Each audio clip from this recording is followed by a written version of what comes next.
So today we will see how to implement a stack in data structures. Okay, so a stack is a last in first out list. Okay, so basically whatever item you put last in the stack, which will be popped out first in the stack. Okay, so this data structure is very popular and it is most commonly used in applications which require backtracking. Okay, and apart from that, stack is used as a memory, or you can say tertiary memory or secondary memory in microprocessors. Okay, so whenever an interrupt occurs, all the data is put into the stack.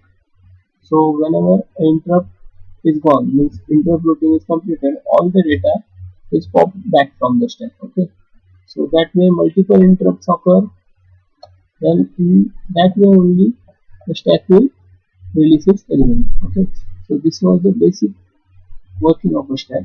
Okay, apart from that, it is used in popular games like chess, mouse in maze, and all those things where you need to backtrack your operations. Okay, uh, these logical operations need to be backtracked. If at some level you get stuck. Okay, so this in greedy problems also, and greedy program you use stack.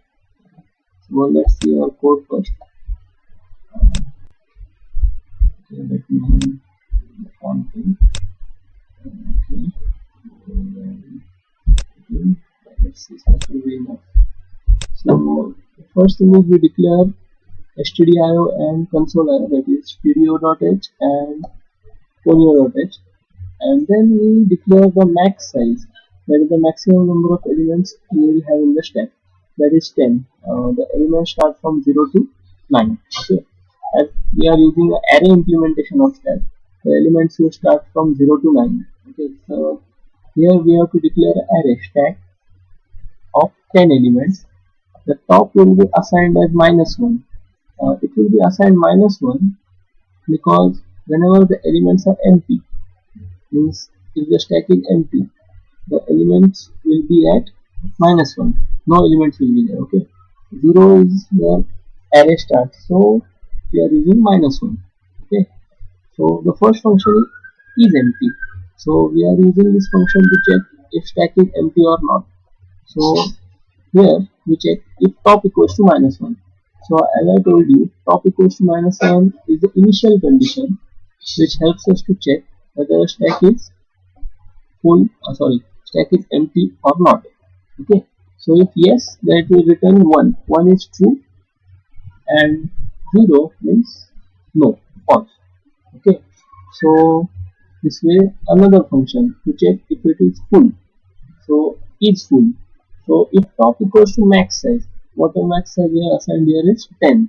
So if the max size is 10 and top is at 10, means it has finished the size. Okay, so it will return 10, and peak will allow to see us the top element.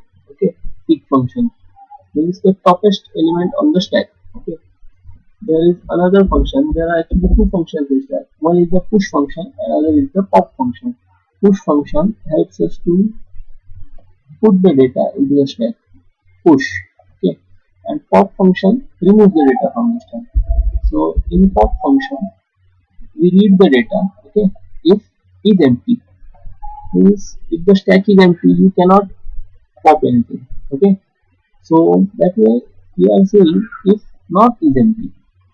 If the stack is not empty, then data equals to stack of top, means the toppest element in the stack will be assigned to the variable data and the top will be decremented by 1. So you cannot read the element, okay, which was previously the top, because we have decremented this. Okay, we are not actually clearing the entry from the stack, okay, the array field. We are just not able to read that index. Okay, so we have decremented the top variable. Now if the top element was at index number 9, we have decremented to 8, so only we can read from 0 to 8. Okay, so this way everything works. So if yes, then return data, or else could not retrieve data, stack is empty. Okay, so similar way push. So whenever you push, whenever you want to insert data, you will check whether the stack is full or not. So if the stack is full, then you cannot add the data. So we check the first condition. If stack is not full, is full, and this is the not symbol, the exclamation mark. So top equals to top plus 1, stack top equals to data. Means data top will be incremented. Now we increment the index position and add the element on the top. Okay. If there is no space available, then could not insert data. Stack is full. So this was the function that we required, and now we write the main. Okay. So here I have declared a variable x and I. I will be used as a counter for 5 counts we will use because we want to insert 5 elements. Okay. Enter data to put on stack, and then we scanf and read the data and push. We call this function 5 times. Okay. Then we do the peek function. We see which element is at the top, and then we read all the elements while not empty. Data equals to pop, printf pop data. Okay. Then we will see the pop data. Stack is full. We will check. Okay. It's full. The function we have written, and we have used here the ternary operator. See, if it is full, that will return true or else false. Similarly, we have used the isEmpty function and true and false. Okay. So this was it. So let's see how the output works. First we will do compile here. Okay. Compilation works. We have got the executable. Okay. Then we will put these elements 12, 24, 36, 52. You can enter any random elements. Okay.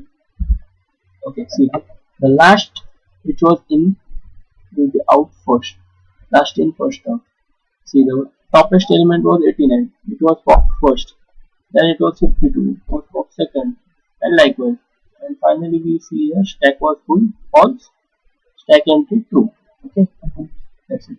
Okay.